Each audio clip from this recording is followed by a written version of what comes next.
Fiction, service et histoire vraie. Ce qui travaille dans la tête, c'est comment tu passes d'une histoire à une autre. Comment tu peux avoir des choses mais qui font mal, où il y a de la mort, il y a des crasses, des violences, parce qu'on est tout ça à l'intérieur de nous dès que tu cherches à regarder. Ou bien au contraire, tu voudrais aller vers uniquement des géométries, des équilibres, des aplats, des monochromes.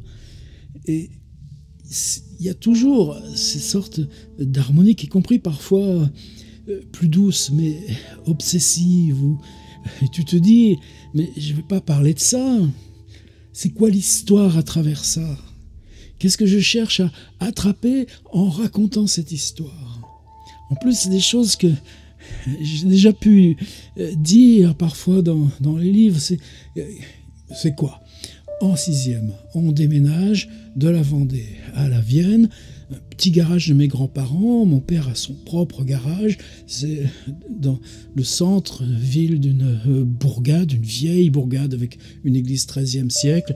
Dans les murs, il y a encore des anneaux parce que ça a dû être une ancienne poste avant d'être progressivement transformé en garage. Il y a une espèce de vieille tour où tout en haut, on a une espèce de petit cône où on a vue plongeante sur la place les jours de marché et où on peut se cacher pour lire nos bouquins. J'ai souvent des rêves que, par exemple, mon père, qui avait un physique très proche de celui qui est devenu le mien, ne pouvait pas y entrer dans cette petite tour avec les livres. Ou même combien de débuts de romans dans ces vieux registres de comptabilité étoilés noirs. Et puis, un garage, c'est un espace d'aventure pour des gamins. Avec mon frère, on tournait à vélo là-dedans. C'était l'époque des patins à roulettes. Il y avait sur le portail principal, c'était en pente. Tu fonçais, puis ce gros portail de bois, tu fonçais. Au dernier moment, tu faisais demi-tour, tu te crachais sur le portail. Mais c'était ça, c'était nos jeux.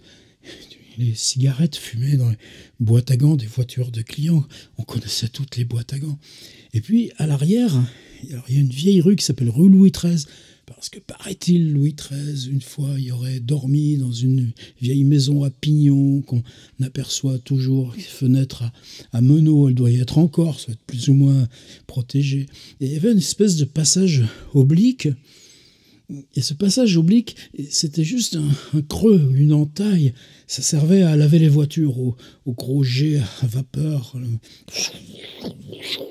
Par terre, c'était toujours humide. Ça servait aussi pour entrer les camions dans le garage. Ils ne pouvaient pas passer par l'autre entrée. Eh bien, dans ce boyau, il y avait une porte.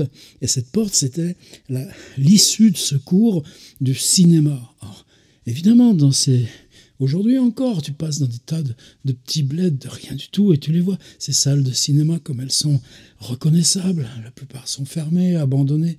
Je crois qu'à Civray, c'est pas le cas. Je crois qu'il y a une association qui essaye de le faire vivre, le cinéma Le Paris.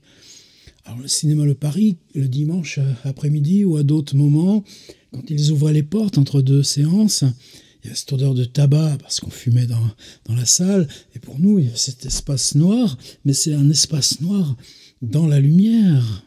Avec l'écran, il y avait quoi sur l'écran? Il y avait les publicités pour les commerçants du lieu. Il y avait même notre publicité à nous. On pouvait être fiers. Ça servait à ça, les cinémas. Ouais, mais après, ils refermaient les portes de l'issue de secours. Et là commençait. Et est-ce qu'on avait le droit d'aller... Bon, évidemment, j'ai des souvenirs d'y être allé. On nous emmenait voir quoi? Les documentaires, hein, les expéditions des Mahusiers, les Mahusiers en Australie, les Mahusiers au Mississippi.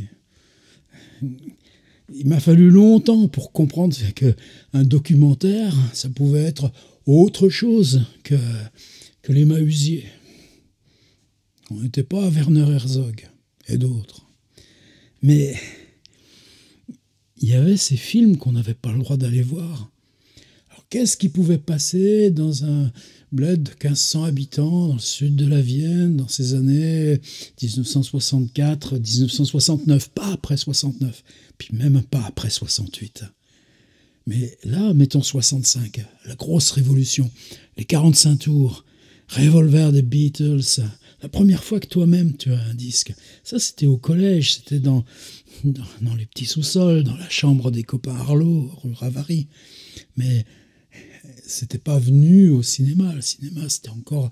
Alors, moi, je suis pas cinéphile, j'ai pas... Je sais bien qu'en terminale, à l'internat, le mercredi, un copain, Jean Arnaud, commençait d'emmener voir des films et que j'ai vu des choses que j'aurais jamais pensé que ça existait. Théorème de Pasolini, La nuit des morts vivants, ou celui-là qui a plus ni bras ni jambes, et puis qui même plus parlait, et puis pourtant qui vit. Donc le cinéma, c'est quelque chose de profondément dérangeant, Bergman et tout ça. Oh là là, ce serait bien 10 ans plus tard, il me faudrait des rencontres. Mais là, qu'est-ce qui passait? Simplement, ils avaient une qualité, les films qui passaient au cinéma, Le Paris, à Civray, le dimanche après-midi. D'abord, ils passaient 3 fois de suite, puisque c'était le film de la semaine, et puis il était interdit. La définition même du film est que tu ne peux pas y avoir accès. Alors qu'est-ce qu'on faisait en tournant en vélo? Tu poses ton vélo le long du mur, près de l'issue de secours, tu entends un dialogue. Bon, tu gamberges sur le dialogue, tu repars, tu tournes en vélo, tu vas revenir, c'est un autre bout de dialogue. Qu'est-ce que ça redéfinit comme histoire? C'est un puzzle, c'est parcellaire. Tu reconnais les personnages. Tu peux comprendre les intentions des personnages à travers ce qu'ils disent. Tu repars faire un tour. Tu n'as pas compris grand-chose. Mais après, il y a la séance, la deuxième qui vient. Tu reprends ton vélo, tu repasses. Et puis là, ça se met un petit peu dans une construction. C'était ça mon rapport.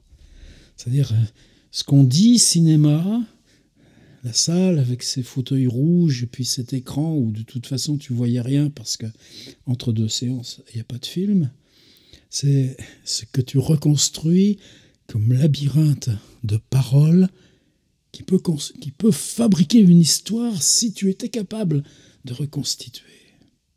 Et là, je crois que c'est quelque chose qui venait en profondeur avec les lectures que j'aimais à l'époque. Bon, il n'y a pas que Jacques Rogy et tout ça, c'est les premiers Balzac, c'est les premiers Jules Verne, 4e, 66, c'est Le Rouge et le Noir. Donc là, vous voyez quelque chose de majeur, de solide, un tronc. Mais ce tronc, son effectivité dans le présent, c'est ce boyau humide qui sert à balancer des jets d'eau sur les camions, le portail de fer qui ouvre sur la vieille rue Louis XIII, et le fait que qui entrait ou qui sortait au cinéma, nous on ne le savait pas, puisque le portail était fermé. Mais la possibilité, plusieurs fois de suite, d'entendre une bande-son qui recomposait une narration sans jamais la refabriquer complètement. Et je crois que ça a probablement déterminé une partie de l'intensité de mon rapport à la littérature quand je lis Faulkner. Ce côté lacunaire, ce côté brisé, ce côté impossible à recomposer à moins de le repasser dedans 3 fois, 4 fois. Pourquoi je mets Faulkner si haut? Et puis aussi cette question que quand tu fais ça toute ton adolescence, de la 6e, mai 68 c'était en seconde, donc disons de la 6e à la 3e, eh bien moi j'ai toujours commencé, les rares opportunités que j'ai eues dans d'autres périodes de ma vie d'aller au cinéma, pour en profiter, par fermer les yeux. Un film, pour moi, se voit les yeux fermés. Le pire étant que j'ai trouvé des cinéastes, Straub et Huillet, bien d'autres qui écrivent sur le cinéma, qui sont capables de te dire ça, eux aussi. Et c'est encore un autre renversement quand, du sein même de ta démarche d'écriture, tu en es maintenant à l'exercer ici, c'est-à-dire la constituer même comme cinéma. Elle est cinéma parce qu'elle est récit devant une caméra qui va s'installer par reproduction de son flux temporel, hors de toi et loin de toi. Donc ceci appartient au cinéma, même si c'est le rideau noir, et simplement cette parole que tu as emmenée, sur quelle histoire? Rien d'autre que ça. L'issue de secours du cinéma Le Paris, tombant dans notre garage, le boyau pour laver les camions, et qui donnait rue Louis XIII.